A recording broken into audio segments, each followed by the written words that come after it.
they don't really know him very well, do they? They are out of ideas, and they have no solutions. The race card is the only one they have left to play. But look, despite the racial smears, the unfairness of it all, look at what Trump has already done for Black America. Black unemployment is at its lowest level since the Bureau of Labor Statistics started reporting the data back in 1972. It's at 6.8%. You know what it was in the middle of Obama's first term? 16.8%.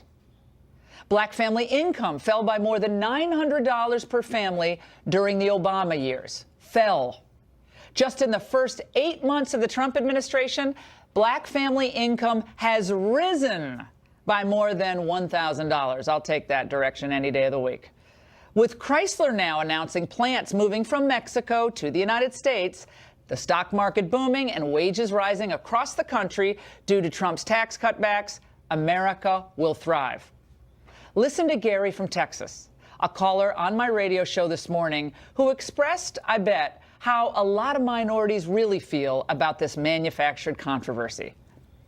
Were you offended by what you heard the president say as an African-American man?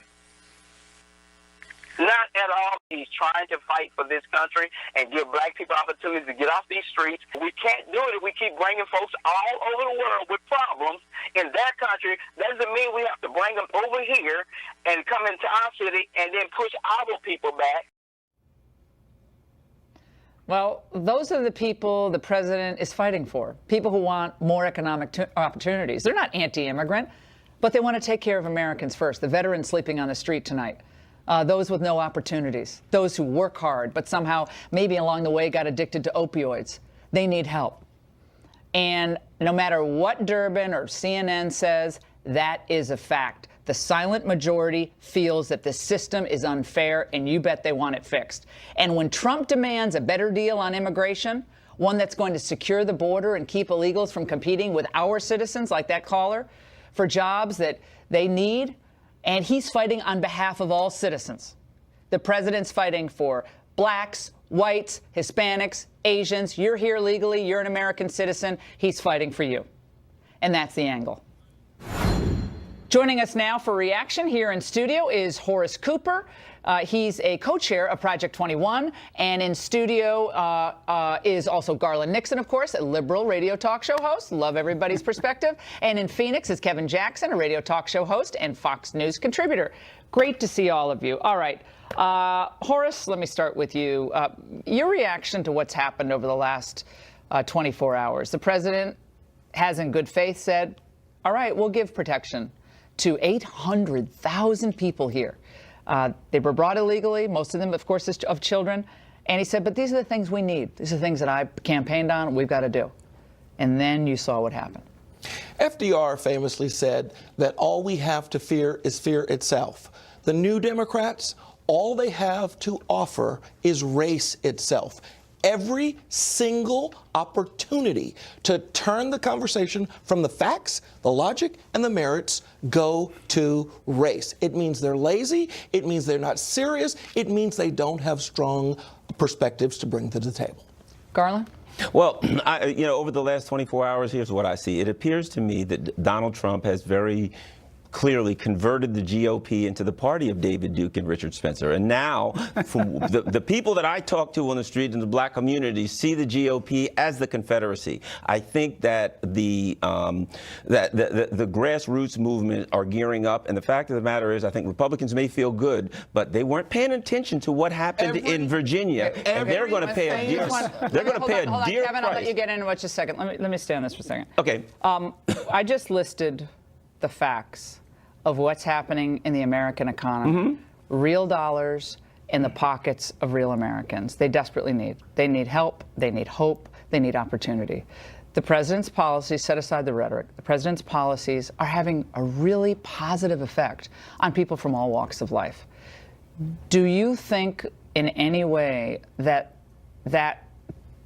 means that the president cares, or you think he's just doing it for what reason? Well, here's what I think. I think these numbers are being skewed for this reason. Because for this reason, there's an invisible man. His name's George Bush. The politics in our economy did not start when Barack Obama became president. They got wiped out when Barack Obama became president, and he had to try to fix what the GOP screwed up before. And now, because he walked into a mess. Let's get Kevin. Okay, I want to get back to you, but Kevin, your perspective on this, and we'll get into some of the examples of what other presidents have said that might be a little bit off color, even about other countries. Go ahead. Well, thanks for taking off my shackles, Laura. Look, everything that this gentleman is saying is completely wrong. It's circa 1960 BS that the left's been selling to blacks for decades, and it's over. Look, Barack Obama was the worst president in history, and Donald Trump has proven, absolutely, and Horace, you're right there, but he's proving that when you're a leader and you go out and you do the right things, that people start to benefit. And the biggest fear that Democrats have is that Donald Trump's success is the biggest fear they have. Look, all these guys, how many black kids are they going to fly over to go save some kid in Mexico? Let me tell you, the Congressional Black Circus, which is what I call them, they have no care whatsoever for the black communities that they serve. They have underserved these communities for decades. And then you get the people like this gentleman to come on and act as if they care about them. They don't care about them. And Donald Trump's doing the things, and you listed all the things, Laura, when you were in the opening, and they want to overlook these. It's ridiculous. Horace? This is the most curious form of racism I've ever seen. You work so that over the last 12 months, black Americans are actually getting employed at a higher rate than any other group. 6.8% unemployment. The gap between blacks and whites is lowest than it's ever been. That means relative growth has been good for people, but for black people, it's been even better. We set a record in June. We set a record in September. We set another record in January. This is what Martin Luther King's nephew said today when he was asked about this controversy. Let's watch. MLK. I think President Trump is not a racist, but I do think that he's racially uninformed. His nephew, Isaac Newton Ferris Jr., he's uninformed. Do I think he's racist? No, he's not. Does any effect on you? So I don't judge whether a person is racist as a whole. I judge a person on what they do. The statement that. So what specifically on what was said or alleged to have been said about certain countries where people are coming disproportionately probably through this visa lottery or other ways, maybe chain migration? Barack Obama just a few years back said, The Atlantic magazine, I'm sure you wouldn't take issue with it. He said, the mess is the president's diplomatic term. Privately, he calls Libya a S show. Okay. In part because it's subsequently become an ISIS haven, as has Sudan, as has Somalia. Egypt has huge radicalization problems that they're having to deal with. The president, previous President Obama called it a S show. What's the difference? S-hole, S-show. What's the difference? Basically, is we destroyed Libya. We destroyed it. Our policy. Okay, so it's okay to demean the people of that country. It's not their fault. I mean, if that's what I'm saying. If that's the barometer, the word S-hole versus S-show. Do you see how it's ridiculous? Yeah, but let me say this. You got to take this as a you got to take this as a whole and understand the symbolism. But the symbolism was very, very powerful because it wasn't just that he talked about these countries that were of darker people, and then he compared them to. Let me finish.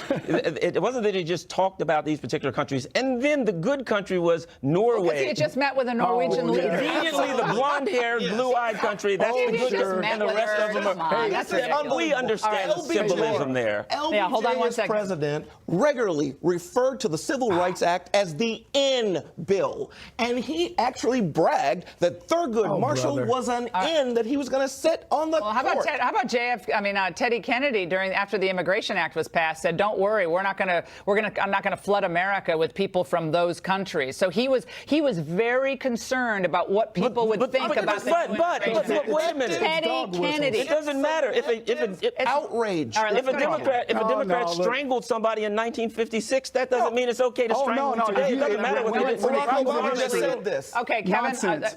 Kevin, go ahead. When it comes to history, the Democrats are always, going back to the old Negro spirituals and coming out here singing "Swing Low." Look, at the end of the day, there are 65 million refugees in the world. Are they coming from Norway or anywhere in Scandinavia? Are they coming from Canada? Are they coming from America or the UK? No, they're coming from the very places that Donald Trump described. And I'll tell you something else for the Democrats paying attention to this program. What Donald Trump said is what millions of Americans say every single day. We're sending our money to these crap holes, these third world armpits, and expecting something different. We've watched liberal policies ruin not only America, but ruin these countries. They're not industrializing and helping these countries grow. They're feeding dictators. That's corruption. No, the corruption of these governments. I mean, I've spent a lot of time in El Salvador, Guatemala, and these countries are beautiful places that have been destroyed by corrupt regimes. Absolutely. And it's been going on for decades. And there's a reason why most people who are talking about these issues don't vacation there. I submit I've spent more time in Guatemala and El Salvador, including during the war in the 1980s, than most of these people who are talking on their high horses right now. That's all I can say. We've been part of overthrowing both of those countries. We help overthrow a country, and then we say the country's a piece of crap.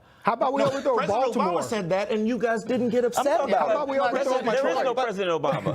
How about we Guys, we're overthrow out of time. Chicago? Yeah, we're out of time, but here's what I hope for. I hope for people's lives to get better. I hope for things to calm down. Absolutely. I don't think having people turn into perpetual grievance factories when things are getting actually better is good for anyone. I don't think it's good for Republicans. I don't think it's good for Democrats. It shows that you're out of ideas. We need solutions to problems that exist. For the DACA kids, you want a solution, we'll get there. For economic growth, we got to get there. For families of all colors who are having struggles, we got to get there. But to constantly keep people in a state of resistance, for what reason? Whose lives are how many jobs are being created by doing that? How many lives are being improved? I don't think many. That's all I have to say about that. Guys, don't go anywhere, though. We have a shocking update on a legal status of the men running a Denver heroin ring. The story you will only catch on this show. No other network is covering it. My question is why? Up next. We have some bad hombres here, and we're going to get them out. Well, it turns out the president was right. We do have an important update to a story we brought you last night, a lot of bad hombres, about a busted heroin ring in Denver, Colorado. We were the only show to bring you this last night, and tonight we're the only show bringing you the exclusive update from Immigration and Customs Enforcement about these creeps. First, the alleged ringleader, Fermin Flores Rosales from Mexico, has been previously deported multiple times and now is illegally present back in the United States. And there's Mario Acosta Ruiz from Mexico, also illegally in the United States. Another lovely, Cristobal Flores Rosales of Mexico, was already deported previously, but somehow he's back here selling heroin. And yet another, Yoel Soto Campos, another sweetheart from Mexico, has been previously deported multiple times. And finally, the pièce de résistance, Joel Torres Espinoza from Mexico, has again been previously deported on a number of occasions, and get this, was actually convicted in 2012 in Utah for felony possession with intent to distribute cocaine.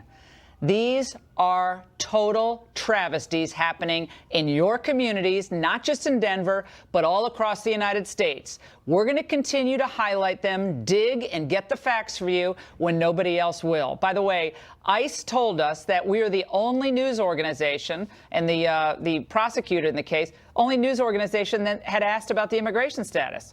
For a reaction, let us bring in civil rights attorney Leo Terrell from Los Angeles, and here in Washington, Niger Innes. He's the national spokesperson for the Congress of Racial Equality. Gentlemen, it's great to see you. Leo, let's start with you on this. We're going to be highlighting these cases throughout the next several months on this show because for some reason most mainstream media outlets leave those little facts out. They're inconvenient facts for people who believe we should be much more generous with our immigration policies and so forth. The African American community has been especially hard hit by the heroin trafficking in the United States and by the drug pushers. They take advantage of them and they devastate communities, but especially the African community, African American community. What's your take on this particular scourge and what we should do with these individuals? 6 bad guys who should not be in the country. I grant you that. But let's just isolate this situation. You want me to broad stroke these 6 guys as being the responsibility for drugs in the African American community? I won't go there. But I will sit here and give you that we got 6 bad guys. They shouldn't be in the country. But let's not go any further than that argument, because there's a lot of good immigrants, illegal aliens who are in this country. For example, Laura, you like facts. A lot of illegal aliens right now through the DREAM Act serving our military, teachers, doctors, lawyers, nurses. So I don't want you to jump from these 6 bad guys and make a broad stroke on all illegal immigrants, because that's what you're trying to do. Are you aware that I think the federal prison population, the current statistics are that 21% of those in federal prisons are foreign-born population, and most of those are illegal immigrants. Are you aware of that? I'll accept your facts. That's true, Laura.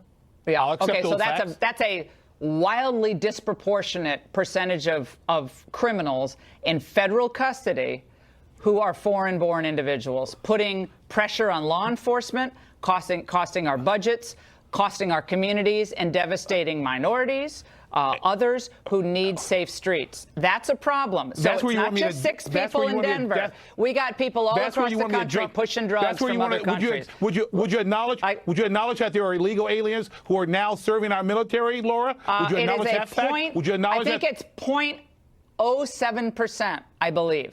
And look, if you want to have those individuals get a fast track to citizenship, I'm all for it. They're DACA kids. They're not illegal immigrants. They were DACA kids given temporary status. Niger, I want to go to you this, because that's the line that you always hear every time you bring up a scourge of drugs, murders, abuse of children. They always say, yeah, but other people do that too.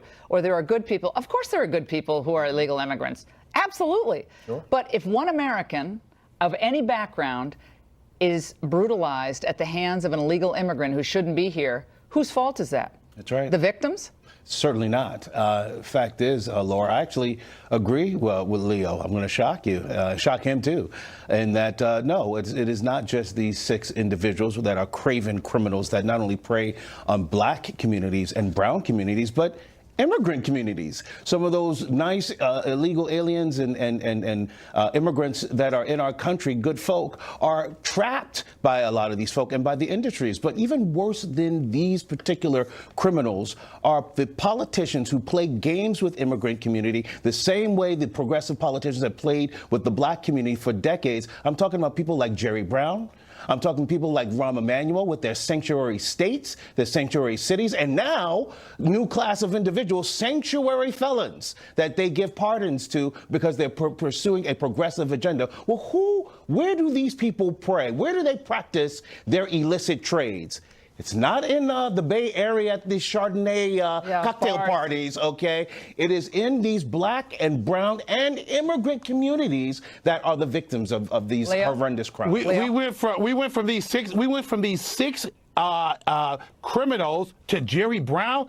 Yes. Laura, you're a lawyer. Isn't that a big leap in logic? Because you want to ignore the good immigrants in this country. You want to ignore all the ones that are good. Laura, I'd like to give you some facts. From lawyer to lawyer, Laura. You know, when you mention those countries, why don't you mention the country Nigeria? Oh my gosh, that's the country that has a higher percentage of individuals with graduate degree than Americans. You didn't mention Nigeria, Laura. I was a little perplexed because there are good immigrants. So why not Nigeria? But so what? I mean, what's your point? I'll tell you what. Leo, I just want to understand this, and we're out of time, but I just want to understand this.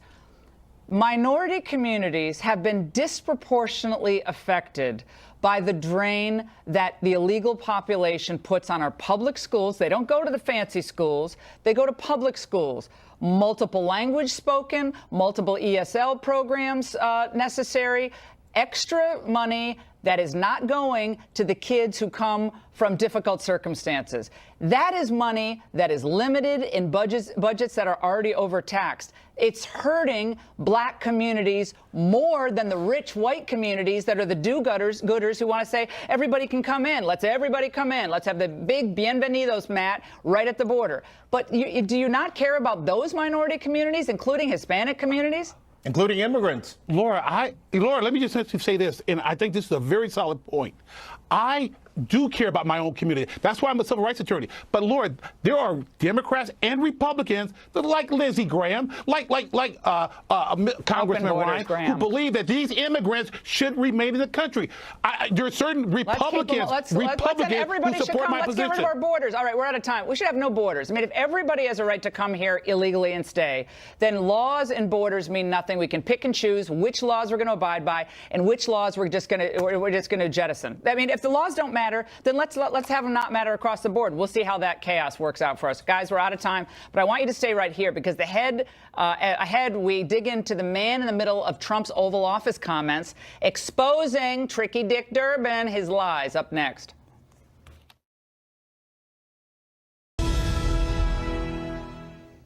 All the focus is on the president's remarks about S-hole countries, but one simple question. Can we really trust anything said by Senator Dick Durbin? Come on. Even the Obama White House called out Durbin for inventing a quote denying the Democrats' claim in 2013 that a GOP House leader told the president, quote, "I can't even stand to look at you," close quote. Obama's press secretary at the time, Jay Carney, responding, "I looked into this and spoke with somebody who was in that meeting, and it did not happen." And here's a look back at another shocking statement from the Illinois senator.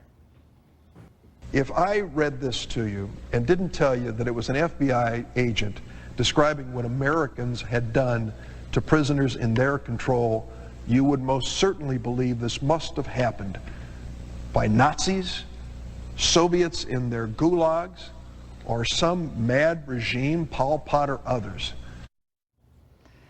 For reaction, let's bring in former Republican Congressman and House Oversight Committee Chairman Jason Chaffetz from Utah, and in Atlanta, Georgia, former Obama Regional Campaign Director Robin Biro. Robin, let's start with you on this. I remember back in 2005 that Dick Durbin comment about our troops because my producer at the time, Lee Habib, was watching. I think it was C-SPAN. I think it was at night. And he calls me and he said, "Did you just hear what Dick Durbin said?" He's describing our guys like Pol Pot, Nazis, and he ultimately had to come out and apologize. But that statement, I can't imagine ever making a statement about the U.S. military such as that. That one statement told me more about Dick Durbin than anything else that you can point to about something that Trump said about certain countries that send a disproportionate number of lottery visa holders to us. Your reaction?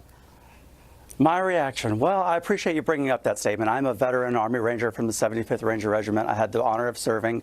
So, you know, I was very much offended by that statement. Politicians say the darndest things. And Donald Trump is now a politician, and he is one of those people saying just the most absurd, ridiculous things. Do you think Somalia, Sudan, and other countries that send people here or that send their people fleeing, do you think they're paradise? Do you want a vacation there? I mean, tell me what you're offended by. Are you talking about Donald Trump's comments from yesterday? Yeah. Oh, I'm sorry. You were talking about Durbin. Yeah. What's your thought about those countries? Well, my thought is just the recklessness that he uses when he says these things. My main concern, as a veteran, I've got a lot of friends that are Trump supporters. I'm concerned because that statement, however you cut it, came out as overtly racist to a lot of people. Overtly? There are so many friends of. There are so many. To say a it country came out that way. It came out that way because the media wants to fulfill its narrative. I'm going to go to Jason on this. Jay, hold on one second. We'll get back to you. Jason, they've been playing the race card over and over again. I submit they're out of ideas. Your reaction? No, I think that's right. And pardon my voice here, fighting a little sore throat. But no, that's the only thing they have. Look, there were 6 members of Congress in that room. There's only one Democrat, and only the Democrat is saying that this has happened. And I think it's highly suspect when Dick Durbin, who has a history of doing this, I mean, he said he used this card on Republicans before, was absolutely wrong. And I think it was a German philosopher, Nietzsche, who said, I'm not upset that you lied to me. I'm upset that I can never trust you again. And that's the reputation that Dick Durbin has earned in this situation. And it's just absolutely wrong what he's saying when the president is saying, no, that didn't happen. Oh, and all the great results for the African-American community as well. Gentlemen, sorry the segment's short, but by the way, Trump is defying the experts again. The latest great news for the economy, as well as the latest hypocrisy from the Hollywood Me Too crowd. Up next. Film 50 Shades Freed, the 3rd installment of that nightmare 50 Shades of Grey franchise. Well, naturally, it's just another blatant use of sex and objectification of women to sell tickets to something the industry, this is something it's done since its inception. That's nothing new. But check out the catchphrase for the marketing campaign for the new flick. Don't miss the climax.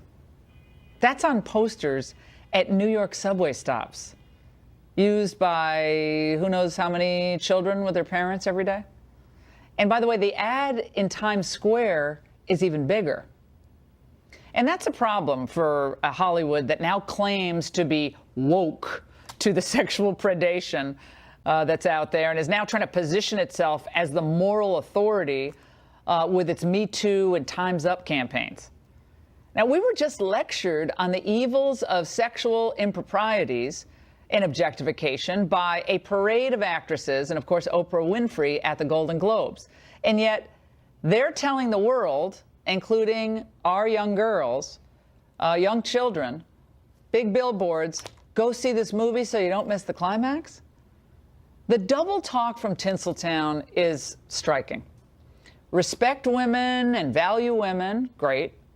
But what? While we bind, gag, and beat them for our sexual pleasure of some guy on the big screen. Actions speak louder than their platitudes.